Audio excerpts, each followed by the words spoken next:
In the trap, right? He misaims just slightly. You put him under pressure. He overcompensates. That's still good for you. It's not a big touch and go. A lot of you overdo it and it doesn't work. Things happen. I don't want you to concede stupid goals. What's happening, my beautiful people? My name is Mike LaBelle. Welcome back to the YouTube channel. My hands are rough because it is cold outside. We're talking 15 degrees, -8, -9 Celsius. Why do we use Fahrenheit? I don't know. Who do I take up that argument with? I feel as if Americans are the only people in the world that use that metric. The same with feet. Everyone I know talking centimeters, or if you're going for a run. I never hear anybody else say miles versus kilometers. Am I wrong? Who knows? But today we're talking goalkeeper movement. Very important if you want to get better at FIFA, and it can also be part of limiting some of your mistakes, cutting down some of the fine margins. I'm going to cover some of the basics and then some more complicated techniques of how to use your goalkeeper in order to reduce angles or increase the percentage of you making a save, making a stop. If you appreciate the content, like the video, plays a factor within the YouTube space, the algorithm, and comment below, what do you need next? We're looking at some of the more intermediate or advanced tutorials. I've seen a lot of details with skill move combinations, questionnaires when I'm looking at social media. We just dropped some hot fuego with Boris legend Ivan Lapanya, good friend of mine. He has a lot of those details in the particulars, which means you might need those breakdowns, those inclusions. Have you heard me talk enough for the prelude, the preemptive? Let's talk goalkeeper. Getting things started the right way, we have to look at corner kicks, most common way to introduce goalkeeper movement, and all of you should be able to do this. Follow these steps. Now, if you're not familiar, the default to using goalkeeper movement, you have to click on the right analog stick. However, I have found out a new useful trick recently with scuff controllers in particular, which I feel some of you may find extremely useful, more practical, more logical, just easier in terms of implementing goalkeeper movement manually, that usage into your gameplay. Wait for it. I've got the controller in hand. This is a scuff controller. You can use Mike to get a discount, hook it up. I'll link everything down below. But on the back of scuff controllers, what's different is they have these paneling. Can you see this? There you are. So the difference on scuff controllers is they have these panels on the back. So what you can do is you're able to then switch the right analog click, which I think is a little bit awkward, not nearly as organic or natural, to a panel grab on the back. You hear that clicking. So instead of holding down the right analog stick, you can then hold down one of these panels on the back. That is your choice.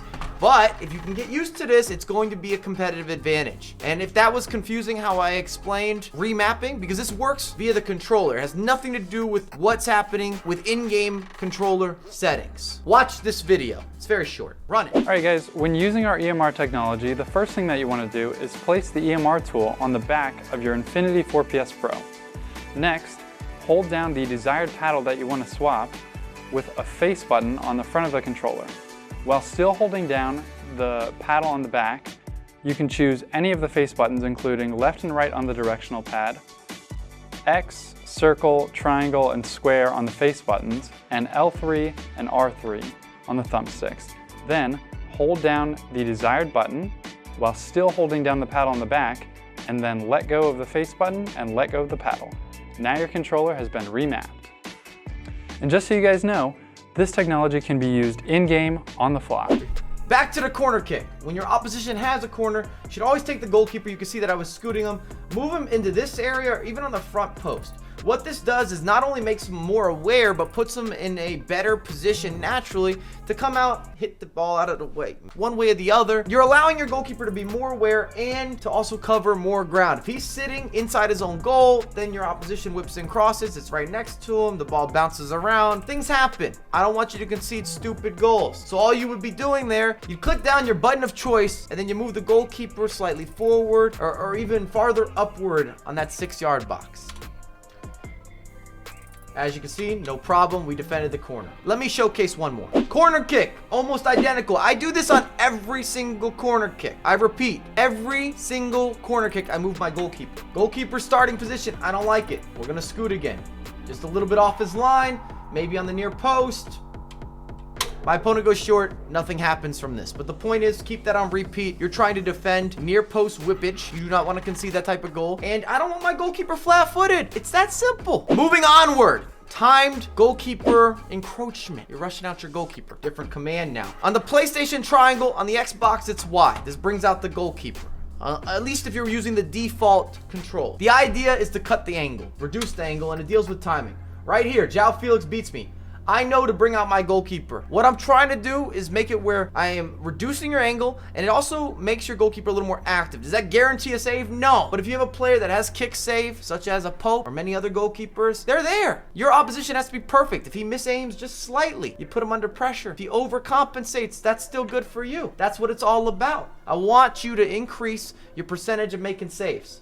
There you have it. We get the save. We clear it out of there. It's not beautiful, but either way, goalkeeper has the ball. 1 is good, 2 is better. Timo Werner, terrible defending. He's going to turn me. I'm bringing out the goalkeeper. Do you see this? We're off our line. We are off our line. And that's because I'm already beat. Smoke show. It doesn't mean my opponent can't score from here. And there are not universal rules to moving the goalkeeper. It's still very much so reactive. But I know that I'm in a bad position here. I'm not going to get a recovery. I need to cut that angle. I need to try to catch my opposition off guard. Great time to bring out the goalkeeper. Heavy touch. Timo Werner. We get down. Clear it out of there. Get it out of my house. Get it out of my house. You are not welcome here. I did not invite you inside. You watch True Blood. Vampires need an invitation. We are not supplying that. Route 1, football style. We make a mistake. Over the top through ball. Bring out your goalkeeper right there. Bring him out.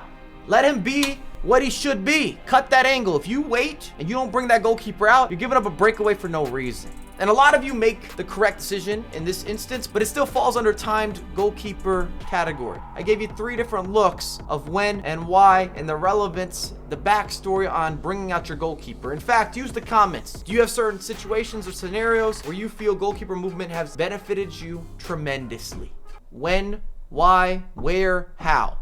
Give me all of that. Straight up, not straight down. We're now going to analyze more advanced goalkeeper movement. I call it tiptoeing because you're slightly moving left, you're slightly moving right. You don't want to go too far or overcompensate too much, otherwise it's too easy for your opposition. Let me give you an example.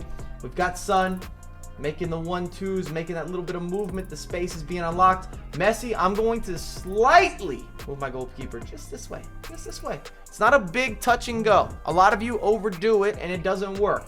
And there is no guarantee, and I cannot stress that enough. Once you start moving the goalkeeper around, this is your last small bit of micromanaging, and it can give you a massive advantage. If you're able to defend and move the goalkeeper at the same time, which many of us learned to get more accustomed to in FIFA 19 when the goalkeepers were very quick, the way they could move left and move right, you still had to be able to multitask. Your vision had to be on point. It does put you in a position where you can basically cut down multiple angles at once. So we're going to see ever so slight movement here from our goalkeeper while also defending Messi. And it allows us to get a couple hands on that finesse shot. Most of the time that's hitting the back of the net. If you want to watch that in slow-mo, it's really that minute of a detail, but it does make a difference. And competitive players, pro players, elite players, they do this. A lot of them do this at a very high level where it is almost second nature. Our final example, we're still touch and go with the tiptoe action. My opposition, he's moving, he is grooving, he's on the edge of the box, inside the box. Here's the layoff, it's to Messi again. At this point, I'm not only defending, but I know I'm in not the best circumstance, so I'm ready. I'm on my toes to move that goalkeeper. He cuts inside, I get beat.